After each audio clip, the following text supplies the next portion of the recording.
Being surrounded by such inhumanity, degradation and brutality tested even the strongest of faith, especially when deciding to keep or abandon the mitzvahs was literally an issue of life or death. My father said, eat, and it took me many years to understand the pain of my father. He has 3 sons here. I can't help him.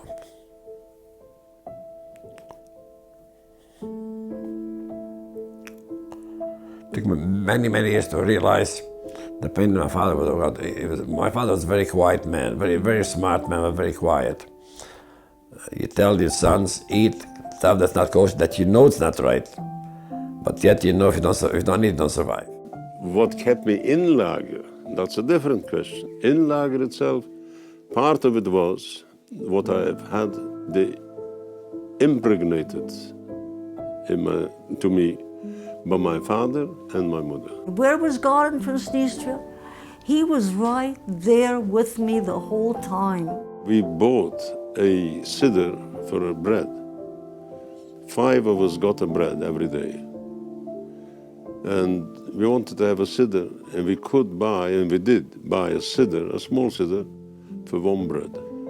This was still, the emunah which we had from baked in at home, that everything that happens is directed from above. Anybody who smuggled in a sefer or anything was shot on the spot before they brought you into the camp. I see a boy which was puzzling me. How did he get tefillin? He's holding a pair of tefillin there. As my tefillin was burnt in Budapest, my original bar mitzvah tefillin, and I knew that the tefillin is the most important thing for a Jew. What do you want for the tefillin? He wants the daily ration, which was from a small loaf, a centimeter of bread. So of course there was no siddur, no machzorim. So he started singing, Ein Adir Kashem, you know, there's a tefillin, Ein Adir Kashem, Ein Adir Kashem. All of a sudden the boss showed up. And he came in, he said, Ihr singt, you're singing, es geht euch so gut, you have it so well, so what's going on? We sung a prayer. And he looked at me, a prayer, he said, did you pray for our downfall? So I said, oh, no. So what is this prayer? So I said, we're praising God. She said, praising God? What do you have praising? So she said, what is this song? So you know how to translate it. He gave it to me in German. And I started. Hey, Nadir Kashem, no one is so great wie God. Until I came to that little posik, Ein Chachomeo ki Yisrael, you know. There's no one who says wise. He stopped me, he said, what did you say? Are you joking? Not so great, and the Jews are wise. What? Do you believe in it? And then he started shouting, do you believe in it? Tell me. Do you believe that?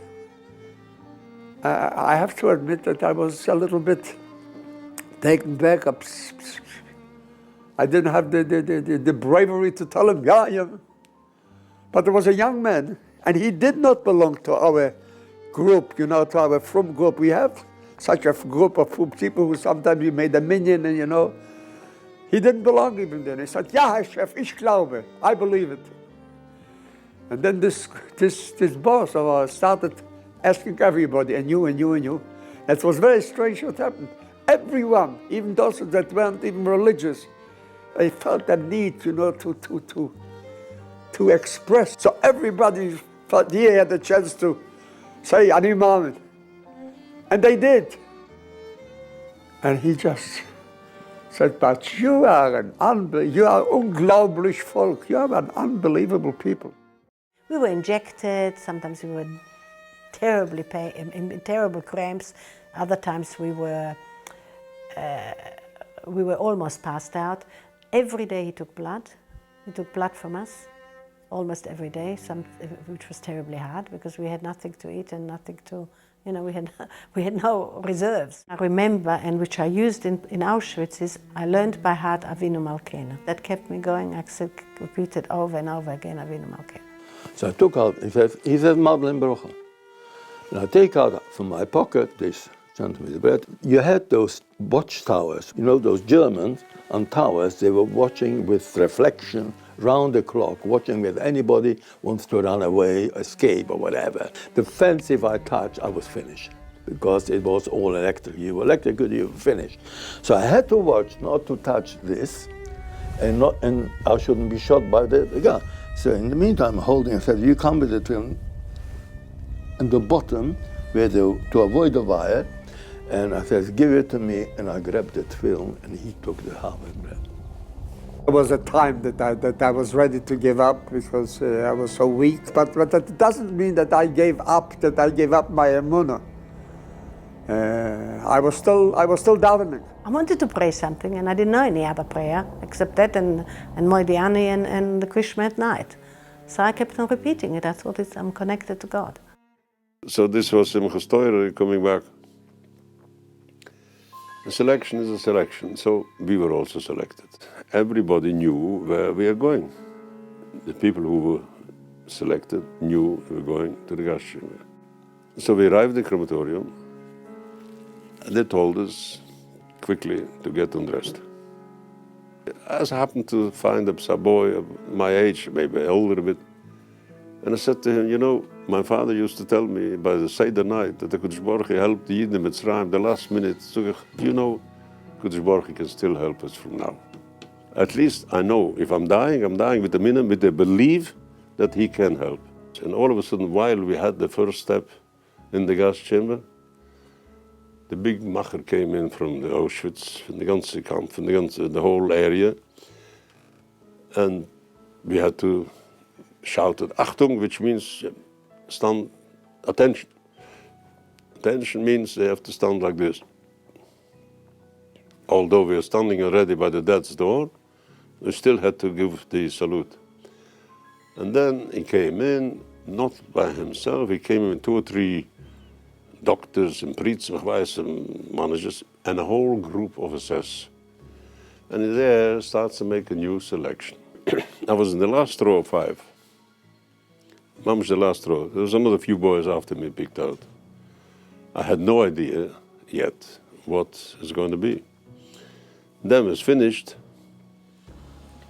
I heard him say to these machers there, to the people who were working there, he says, I'll give you his Lucian, his language. Diese las ansehen, these people let them get dressed. And the andere schmeißt sie in the oven rein, throw them into the oven. So we came back into the, we started making the koffers and dancing and doing everything else. That was it. So what did I do? I wasn't just concerned for myself. So you threw the Reifen with a Yidden one.